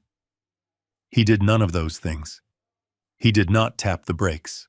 He did not turn his head to look back at me. He simply shifted the car into drive and pressed down on the accelerator. The silver vehicle glided down the quiet neighborhood street, passing the perfectly manicured lawns and the tall oak trees. I kept my eyes locked on the back of the car as it approached the main intersection at the end of the block. The red taillights flared briefly in the sunlight as he paused at the stop sign. Then the right turn signal flashed. The Tesla turned the corner and completely disappeared from my view, swallowed up by the morning commuter traffic. They were officially gone. The neighborhood was quiet again, completely unaware of the approaching chaos. The exact second the silver car vanished behind the distant tree line, a profound physical transformation washed over my body. The stooped, defeated posture I had carefully maintained all morning evaporated. I rolled my shoulders back, feeling the familiar strength return to my spine. I lifted my chin high, breathing in a deep lungful of air. The trembling in my hands, a symptom of the helpless victim they desperately wanted me to be vanished. The frail, confused old man was dead and buried. I was Richard Caldwell again. I was the master builder, the undisputed owner of the dirt beneath my boots, and the architect of their impending ruin. I turned away from the front window and walked back to the center of the living room. I reached into my trousers and pulled out my smartphone. I bypassed my contacts and manually dialed the 10-digit number I had memorized the day before. The phone did not even complete the first full ring before a deep, rough voice answered on the other end. It was the dispatch manager for the heavy logistics company Thomas had recommended. I did not offer a greeting. I did not waste a single second on polite morning conversation. The time for acting was over, and the time for destruction had arrived. I looked around the lavish, over-decorated room one last time, my voice steady and cold as ice. "Bring the trucks." I ended the call and slipped the phone into my pocket. The silence in the house was absolute, a temporary peace. I stood by the front window watching the clock tick forward. At exactly 8:30, the quiet street was awakened by the throaty rumble of heavy diesel engines. I watched through the glass as 3 massive moving trucks turned onto my street, rolling in a tight convoy. Their air brakes hissed as they parked in a perfect line, blocking the property. The heavy metal doors swung open, and a crew of 15 burly men wearing thick work boots and gray uniforms stepped out. They moved with the sharp efficiency of a military unit, preparing for a rapid extraction. The crew foreman, a massive man with a thick beard and a clipboard tucked under his arm, walked up my driveway. I opened the front door before he reached the steps. I did not bother with small talk. I reached into my pocket, pulled out the crisp $200 bill Bradley had patronizingly stuffed there 30 minutes ago, and slapped it onto the clipboard. The man looked at the money, then up at me with a surprised expression. "That is just the tip for getting your men moving twice as fast," I told him, my voice carrying the authority of a veteran contractor. "I have a strict deadline today, and I need this extraction executed flawlessly." The foreman pocketed the money with a firm nod, turning to his crew to whistle sharply. The men swarmed the lawn carrying heavy-duty dollies, thick moving blankets, and massive rolls of packing tape. I stood in the grand entryway and raised my hand, calling for their attention. The 15 men stopped and looked at me, waiting for orders. "Listen to me very carefully," I instructed, making sure my voice echoed clearly through the living room. "You are not clearing this entire house. You are only taking the specific items I point out to you. If I do not explicitly tell you to pack it, you do not touch it. You do not look at it. You leave it exactly where it sits." I walked them through the house, pointing out the genuine pieces of my life. I directed a team to the dining room, instructing them to carefully wrap and box the antique rosewood hutch that belonged to my late wife. I watched as they securely packed Sarah's delicate porcelain china, treating each piece with absolute respect. I sent another team down to the basement and out to the garage, ordering them to load up every piece of heavy machinery, power tool, and hand wrench I owned.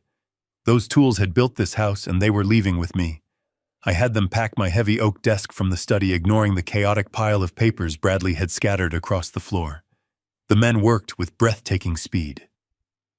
I walked from room to room, watching my 40 years of history being systematically boxed up and carried out the front door. As my genuine belongings disappeared into the bellies of the massive moving trucks, the absolute absurdity of Bradley and Megan's fake life was left on full display. I explicitly told the movers to walk right past Megan's imported Italian marble dining table. I told them to ignore the massive 85-inch television mounted in the living room and to leave the $8,000 velvet sectional sofa sitting exactly where it was. When the movers went upstairs, they walked right past Bradley's master suite, leaving their designer clothes, expensive electronics, and overflowing jewelry boxes completely untouched. One of the younger movers paused in the living room, looking confused as he stood next to a towering, incredibly expensive abstract sculpture Megan had recently placed by the staircase. "Do you want us to wrap this statue, sir?" the young man asked, wiping sweat from his forehead. I looked at the hideous piece of art, knowing she had put it on a high-interest credit card just last month. I shook my head slowly. "No," I replied, my tone flat and uncompromising. "Leave the statue. Leave the velvet couches. Leave the marble table. That is not my property. That is nothing but garbage waiting for the dump." The young mover shrugged and went back to carrying my solid oak bookcases. By 9:15, the house felt entirely different. The soul of the home, the items that held actual weight and memory, were completely gone. What remained was a hollow, echoing shell filled with expensive props for a stage play that had just been permanently canceled. The foreman approached me in the empty hallway, wiping his hands on his uniform trousers. He handed me the clipboard to sign off on the loaded inventory. "We have everything you requested, Mr. Caldwell," he reported professionally. "The trucks are fully loaded and ready to head to the secure storage facility you rented." I signed the final pass of paperwork and thanked him sincerely. As the 15 men filed out the front door and climbed back into their massive trucks, I knew my morning was still far from over. I stood in the middle of the gutted living room, surrounded by Megan's unpaid luxury furniture. The digital clock was ticking closer to 10 o'clock. The demolition crew from Lone Star Horizon would be arriving soon, and they would gladly crush all of this expensive furniture into dust. But I had a much better vindictive plan for their prized possessions. I reached into my pocket and pulled out my smartphone for the second time that morning. Thomas had not just investigated their massive credit card debt. He had also provided me with the direct contact information for the aggressive collection agencies hunting them down. I scrolled through my contact list, found the specific number for the asset recovery firm handling Megan's primary accounts, and pressed the call button. The absolute destruction of their fake empire was about to get incredibly personal. I pressed the call button and waited as the line connected. A woman with a sharp, professional voice answered immediately. I identified myself as Richard Caldwell, the legal owner of the property where Megan Caldwell resided. I informed the recovery agent that the debtor was not on the premises, but I was standing in the living room looking directly at tens of thousands of dollars of unpaid merchandise. I told her that I was permanently vacating the property in less than an hour, And if her team wanted to secure their assets before the building was legally transferred to a corporate developer and demolished, they needed to arrive immediately. The woman on the phone did not hesitate. She verified the address and told me she had 2 trucks operating just a few miles away. She dispatched them on an emergency priority order. I ended the call and walked over to the kitchen island, pouring myself a glass of tap water. I leaned against the counter, watching the digital clock on the oven tick forward. At exactly 9:15, the quiet suburban street was disrupted once again. This time it was not the clean crews of a moving company. 2 rugged flatbed trucks and a large unmarked cargo van pulled aggressively into my driveway, their tires crunching loudly against the concrete. Several men in heavy canvas work jackets jumped out, carrying heavy-duty straps, power drills, and moving blankets. They looked tough, efficient, and completely devoid of patience. The lead agent, a stocky man holding a thick binder full of collection notices and asset manifests, marched directly up to my front door. I opened it wide to greet him. He asked for Richard Caldwell, and I handed him my state identification card to prove my ownership of the property. He reviewed my credentials and then showed me the itemized list of Megan's outstanding debts. It was a staggering catalog of absolute vanity. I stepped aside and made a sweeping gesture with my arm, inviting the recovery team into the house. I told the lead agent that as the sole legal homeowner, I was granting them full, unrestricted access to repossess every single item on their manifest. I warned him that they had exactly 35 minutes to clear the house before the property was legally handed over to a demolition crew. The man's eyes widened slightly at the mention of demolition, and he immediately barked orders to his team. The repo men flooded into the living room like a swarm of angry locusts. There was no gentle wrapping of porcelain or careful boxing of antiques this time. This was a swift, calculated, and brutal extraction of unpaid assets. They operated with ruthless speed, tearing through the rooms and grabbing everything of value that my daughter-in-law had fraudulently acquired to impress her fake friends. I stood by the front window sipping my water and watched the systematic dismantling of my daughter-in-law's fake high society life. 2 men grabbed the expensive $8,000 velvet sectional sofa. They did not bother covering it with protective blankets. They tipped it on its side, maneuvered it through the front doorway, and dragged it out to the cargo van. Another team marched directly toward the 85-inch flat-screen television mounted on the living room wall. Megan had constantly bragged to her friends about that television, claiming Bradley had bought it for her as a surprise anniversary gift. In reality, it was heavily financed at a predatory interest rate she had not paid in 4 months. The men used power drills to strip the mounting brackets from the drywall, leaving holes behind. They carried the black screen out without a second thought. Next came the formal dining room. The Italian marble table, the centerpiece of all those dinner parties where I was banished to my bedroom, was dismantled in minutes. The men unscrewed the heavy stone top from the brass legs, loaded the pieces onto a reinforced dolly, and wheeled the dining set out the front door. They took the matching velvet chairs. They took the abstract sculpture from the hallway. They even went upstairs into the master suite and repossessed the custom mattress and the expensive mahogany bedroom suite she had bragged about. I watched them strip away every single layer of her fabricated wealth, exposing the hollow, rotting core of their financial reality. They were not just taking furniture. They were ripping away the mask she wore to hide her insecurities. By 9:45, the recovery team had loaded the last of the unpaid assets onto their trucks. The lead agent handed me a receipt, acknowledging the retrieval of the property, gave me a brief nod of thanks, and ordered his men to roll out. I watched the trucks back out of my driveway, their cargo beds packed tight with the remnants of Bradley and Megan's ruined lifestyle. As the sound of their engines faded away down the street, a silence fell over the house. I turned around and looked at the interior. It was barren.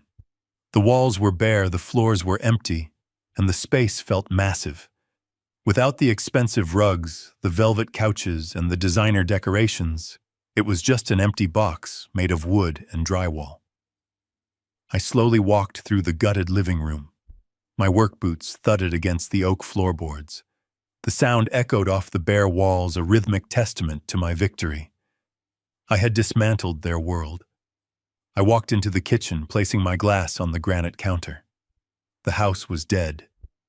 It was no longer a home. It was just an empty shell waiting for the final blow. The digital clock on the oven shifted to 9:50. The deadline was approaching. I walked toward the front door and looked out the bay window. A black corporate SUV was turning onto my street, followed closely by a pickup truck pulling a flatbed trailer. The new owners were arriving. The black corporate utility vehicle pulled smoothly into the empty space at the end of the driveway, its heavy tires crunching over the loose gravel. Right behind it, a heavy-duty pickup truck hauling a large flatbed trailer came to a complete stop.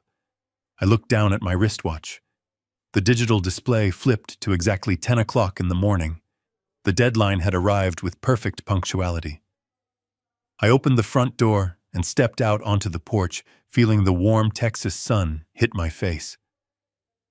4 men wearing bright orange safety vests and thick yellow hard hats stepped out of the vehicles. The man leading the group was Marcus, the site assessor, who had briefly toured the house the day before. He was holding a thick plastic clipboard and bolt cutters. Marcus walked up the concrete pathway, his heavy boots echoing in the quiet suburban morning. He stopped at the base of the porch stairs and looked up at me with a professional, entirely detached expression. "Good morning, Mr. Caldwell," he said, his voice carrying easily over the low rumble of the idling truck engine. "It is exactly 10 o'clock. Lone Star Horizon is officially ready to take full physical and legal possession of the property as outlined in our executed contract. Is the structure completely cleared of your personal property?"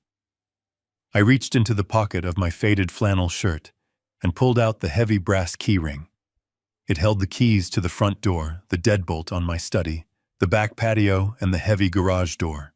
These small pieces of cut metal had represented my ultimate authority over this sanctuary for 4 long decades. I looked at them for a fraction of a second, feeling absolutely nothing but a profound sense of relief.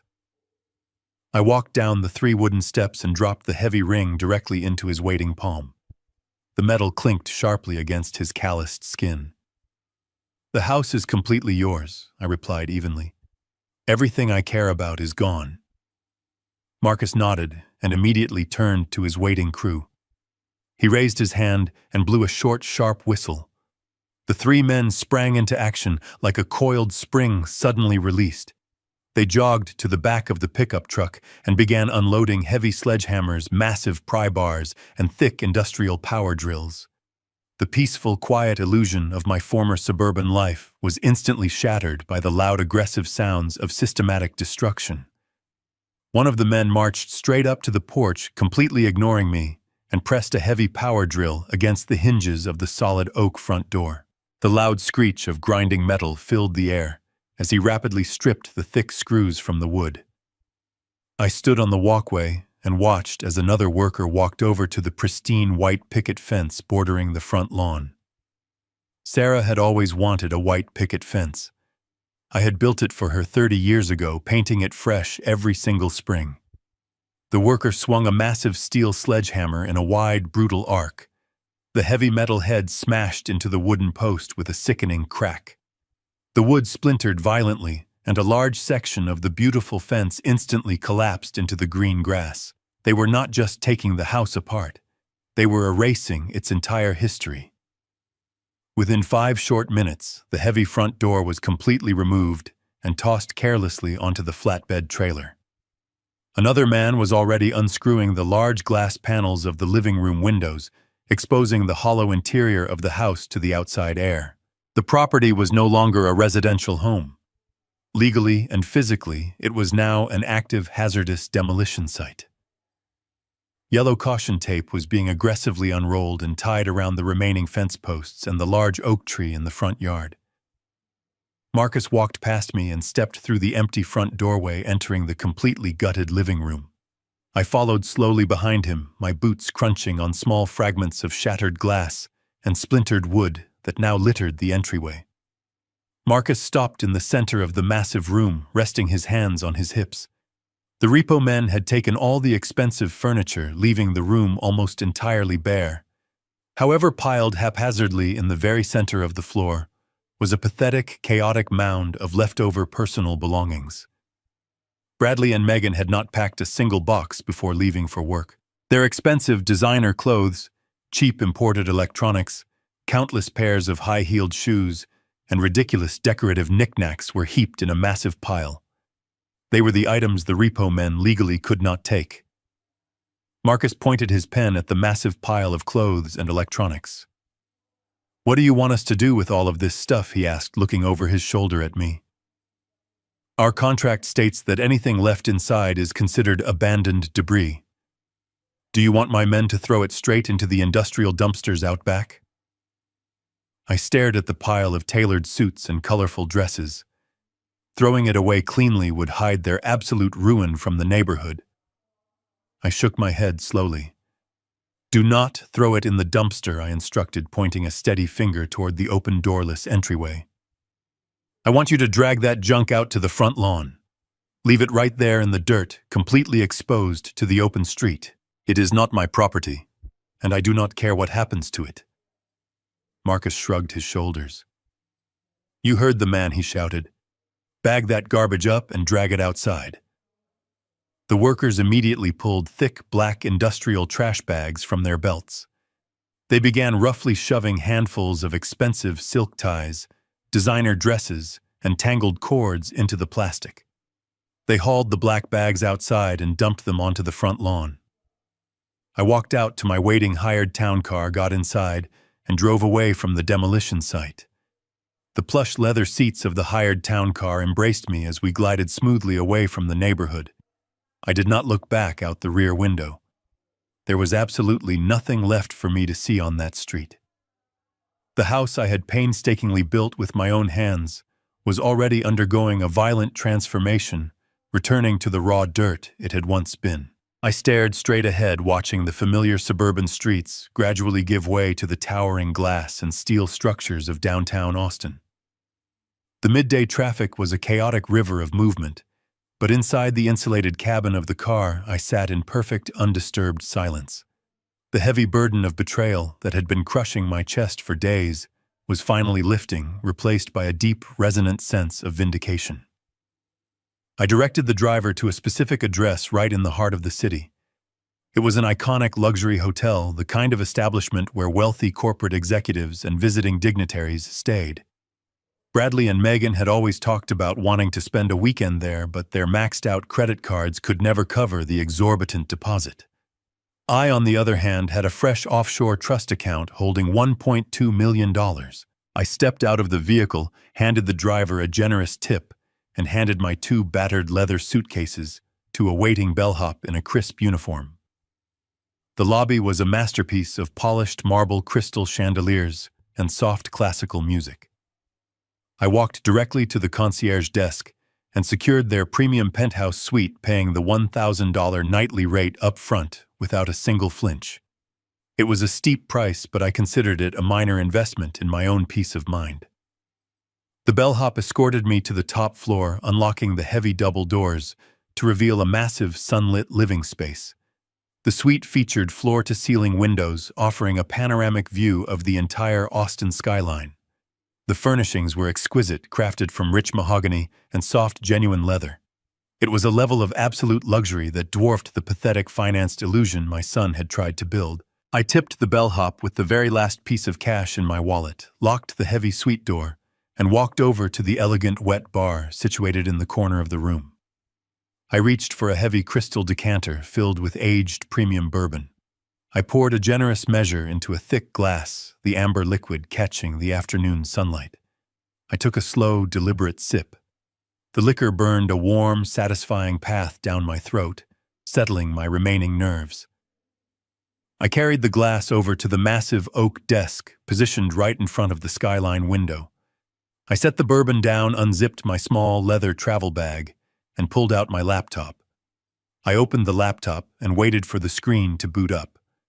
While my son and his greedy wife believed I was a confused, technologically illiterate old man, they had severely underestimated my meticulous nature. Late Monday night, While they were fast asleep, dreaming about their future renovations, I had quietly slipped out the front door, wearing dark clothing. I carried a tall ladder and a small battery-powered high-definition 4,000-pixel security camera. I walked across the quiet street and climbed the massive ancient oak tree that stood directly opposite my property. I had spent nearly an hour carefully mounting the small device high up in the thick branches, completely hidden by the dense summer foliage. I angled the lens to provide a perfect, unobstructed wide-angle view of the entire front yard, the driveway, and the main entrance of the house. I had disguised the camera housing with brown tape to blend seamlessly with the tree bark. Now sitting comfortably in my air-conditioned penthouse suite miles away, I clicked on the secure application icon on my desktop. The software loaded quickly, connecting to the wireless cellular signal of the hidden camera. A loading circle spun briefly in the center of the screen before the live video feed suddenly flared to life in brilliant, razor-sharp clarity. I leaned back in my plush leather chair, resting my hands on the desk, and watched the magnificent spectacle of consequences unfolding in real time. The camera angle was perfect. I could see the pile of black trash bags containing Megan and Bradley and their expensive designer clothes sitting pathetically in the dirt of the front lawn. Behind the bags, the demolition crew was working with breathtaking efficiency. A massive yellow excavator had arrived on the site. Its heavy metal treads chewed through the beautiful green grass I had watered every single morning. The large mechanical arm reached up to the roof of the house.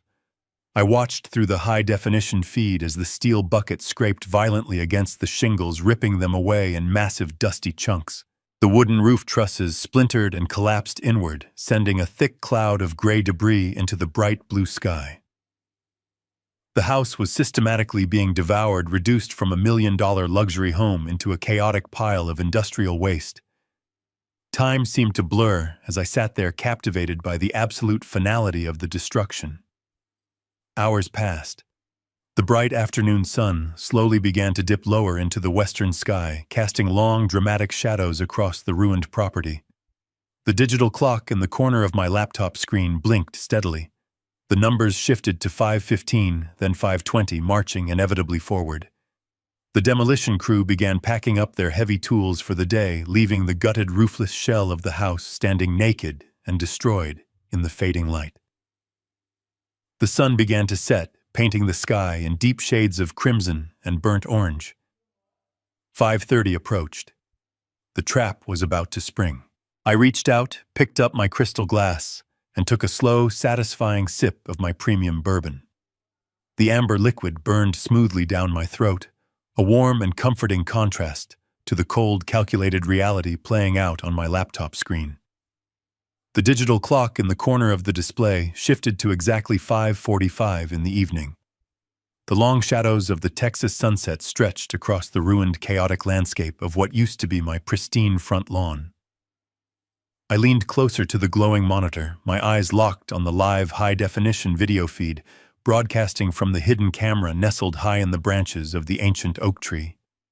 The quiet suburban street was perfectly still for a few long moments.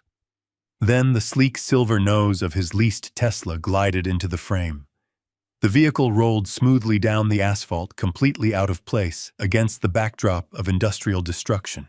I watched as the car slowed down, the red brake lights flaring brightly as it approached the property line. The vehicle came to a sudden, jerky halt right in the middle of the street. From my vantage point in the penthouse suite, I could vividly imagine the absolute confusion washing over my son inside that luxurious cabin. He had expected to pull into a smooth, freshly poured concrete driveway. Instead, he was staring at a violently churned path of raw dirt, deep tire ruts, and shattered chunks of gray stone. The heavy excavators had completely destroyed the approach to the property hours ago. The silver car idled in the street for a long, agonizing minute. Finally, the driver's side door popped open. Bradley stepped out onto the pavement, still wearing his expensive, tailored corporate suit. He left the car door hanging wide open, standing perfectly still in the street, as his brain desperately tried to process the impossible scene in front of him. The massive white picket fence was gone. The carefully manicured green grass was buried under layers of brown dust and broken lumber. A few seconds later, the passenger door opened. Megan stepped out into the fading evening light, her oversized designer sunglasses pushed up onto the top of her head. She was holding a vibrant, incredibly expensive leather handbag she had undoubtedly purchased using one of her hidden credit accounts. She took 2 steps toward the property line and stopped dead in her tracks. Even through the silent video feed, the sheer magnitude of her shock was palpable. Her shoulders slumped entirely, and her hands went completely limp. The vibrant leather handbag slipped from her fingers, plummeting to the ground and landing with a heavy thud in a pile of raw, dusty dirt. She did not even attempt to pick it up. She just stood there, staring blankly at the hollowed-out, roofless shell of the building she had arrogantly planned to remodel and show off to her superficial friends by next weekend. The beautiful bay windows where I had stood just that morning were entirely gone, leaving massive, jagged rectangular holes in the exterior walls. The heavy, solid oak front door had been completely removed from its hinges, exposing the dark, gutted interior of the house to the open evening air.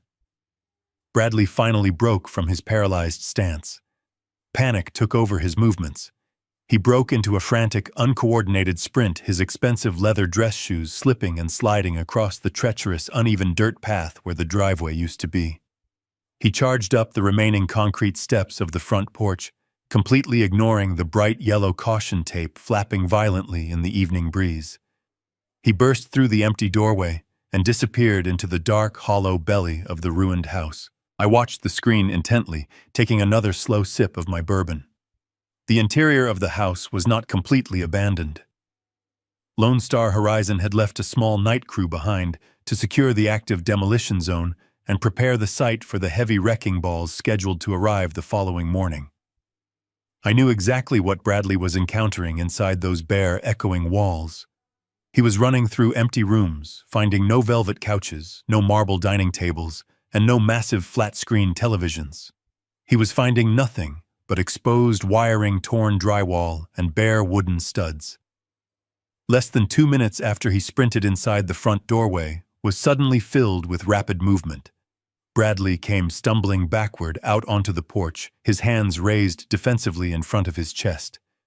Towering over him was the massive, bearded construction foreman who had been directing the demolition crew all afternoon. The foreman was wearing a bright orange high-visibility vest and holding a heavy steel clipboard. Even without audio, the body language was incredibly clear and completely one-sided. The foreman was aggressively pointing a thick finger directly at his chest, taking dominant, forceful steps forward and physically backing my son down the porch stairs. Bradley was gesturing wildly, pointing back at the empty house and likely screaming about his rights, his property, and his impending renovation plans. The foreman did not care about his tailored suit or his frantic, desperate yelling. He simply pointed his heavy steel clipboard toward a massive white metal sign that had been bolted to a sturdy wooden post near the street. The sign was printed with bold, impossible-to-miss red lettering. It clearly stated that the entire property was an active, restricted construction zone, exclusively owned by the Lone Star Horizon Corporate Development Group. It also stated that any unauthorized trespassers would be immediately prosecuted by local law enforcement.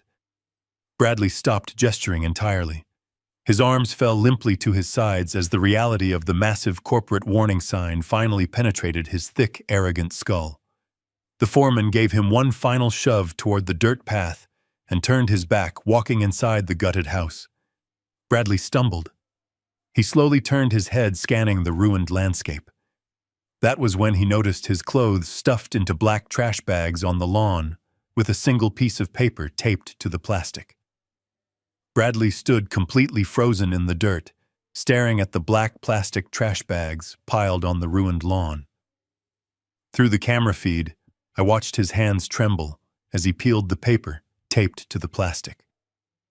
It was a formal eviction notice from Lone Star Horizon. Before he could even finish reading the typed words, the sleek black smartphone sitting on my mahogany desk began to vibrate violently. The caller identification displayed Bradley's name. I let it ring 3 times, allowing his panic to marinate. On the fourth ring, I answered the call and lifted the phone to my ear. I did not say hello. I simply listened to the chaotic, breathless sounds of absolute terror radiating from the other end of the line. Dad. "Where are you?" Bradley screamed into the receiver, his voice cracking with a high-pitched hysteria. "Oh my God. Dad, you have to call the police right now. We have been robbed. The house is completely destroyed. They took the doors, they took the windows, they took all of our furniture. There is a crazy construction crew here claiming they own the land. Where are you? Are you safe?" He was hyperventilating, consumed by the collapse of his reality. I took a slow breath, looking out through the floor-to-ceiling windows at the Austin skyline. "I am perfectly safe, Bradley," I replied, my voice as smooth and cold as a sheet of winter ice. "And you have not been robbed. A robbery implies that someone took something that actually belonged to you." A confused silence followed, broken only by Megan sobbing in the background. "What are you talking about?" Bradley stammered, the panic in his voice giving way to a sickening dread. "The house is gutted. Everything is gone." I took another sip from my crystal glass, savoring the absolute control I possessed over this moment. "You told me it was time for me to move out, Bradley. You sat at my kitchen island and told me I was no longer safe in the house I built. You wanted me out, so I moved out. Since my name is the only one on the deed, I decided I did not need the house either. I sold it this morning to a corporate developer. The men standing on the porch are not robbers. They are the legal owners. You are trespassing on an active commercial demolition site." "You sold the house," Bradley shrieked, his voice echoing loudly over the phone. "You cannot do that. We live here. We have tenant rights. We have hundreds of thousands of dollars of luxury furniture in there. I am calling a lawyer." I let out a low, humorless chuckle. "You cannot call a lawyer, Bradley, because you cannot afford one. And you certainly do not have any furniture. Did you really think I was blind to your massive financial ruin? Did you think I would not find out about your massive credit card debt? The people who took your velvet couches and your marble table were not thieves. They were asset recovery agents. I let the repo men inside myself. I gave them full permission to strip the house bare before the demolition crew arrived. They took everything you bought with money you did not have." "Dad, please," Bradley begged, his arrogance completely shattered, replaced by the pathetic whining of a desperate child. "You cannot do this to us. I am your son. Where are we supposed to go? We have no money. We have nothing left. You have to fix this. Stop the demolition. Tell them it was a mistake." I leaned forward in my leather chair. "You stopped being my son the exact second you decided to treat me like a disposable obstacle," I said, my voice dropping to a dangerous, lethal whisper. "Did you really believe I would not check the lock on my own study? Did you honestly think I would not find the fraudulent power of attorney you hid in my desk?" The line went completely dead. For a long, terrifying moment, Bradley stopped breathing. I could hear the sheer, paralyzing horror washing over him. "That is right, Bradley. I found the forged signature. I found the fake notary stamp. I read the emails between you and Apex Horizon Financial. You were going to lock me in a state facility and steal the equity of my home to fund your pathetic vanity. You tried to legally erase my existence, but you forgot who raised you. While you were busy packing my bags for the nursing home this morning, Thomas Sterling was walking into the district attorney's office. He handed them the forged documents, the emails, and the financial records an hour ago. You are not just homeless, Bradley. You are actively looking at multiple charges of felony fraud and elder abuse. The police are likely drafting the arrest warrants right now." "Dad, I am so sorry." Bradley sobbed violently. "I was desperate. I did not mean it. Please stop them. I am begging you." I looked at the $200 bill on my desk. I felt no pity. "I have nothing left to say to you," I told him. "Use that $200 bill to rent a cheap motel room for the night. You will need a place to sleep before the police arrive. Goodbye, Bradley. I pulled the phone away from my ear before he could scream another desperate plea and pressed the red button to end the call. I immediately opened my settings, selected his contact profile, and permanently blocked his number. I blocked Megan's number as well. I set the phone face down on the polished mahogany desk. I turned my attention back to the laptop screen. Through the hidden camera, I watched my son collapse onto his knees in the dry dirt, completely burying his face in his hands, while his absolutely furious wife screamed at him in the fading Texas twilight. It was finally completely over. 3 months have passed since that warm evening in downtown Austin. Today, the Texas heat is nothing more than a distant memory, completely replaced by the gentle rolling breeze of the Italian countryside. I am currently sitting on a stone balcony overlooking a sprawling, sunlit vineyard in Tuscany. A glass of deep red wine rests on the wrought iron table beside me, and the fragrant scent of roasted garlic and fresh basil drifts up from the small kitchen inside my rented villa. I take a slow, deep breath, feeling a profound sense of peace settle into my bones. The heavy, suffocating weight of betrayal that had anchored me to the ground for so long has entirely vanished. I am finally free. But the path to this freedom required a surgical, ruthless severing of the toxic ties that bound me. The aftermath of that Wednesday evening was swift, brutal, and entirely merciless. I did not stay in the United States to watch the dust settle. Thomas handled all of the legal communications, while I quietly packed my bags and boarded a first-class flight across the Atlantic Ocean. But Thomas kept me meticulously updated on every single detail of their spectacular downfall. Bradley did not even make it through the weekend before the consequences of his arrogance completely caught up with him.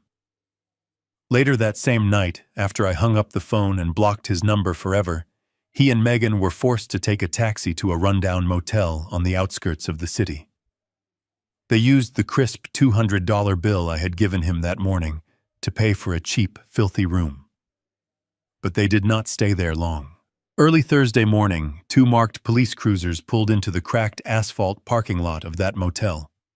The district attorney did not waste any time after reviewing the forged power of attorney and the emails detailing their scheme to defraud me of hundreds of thousands of dollars.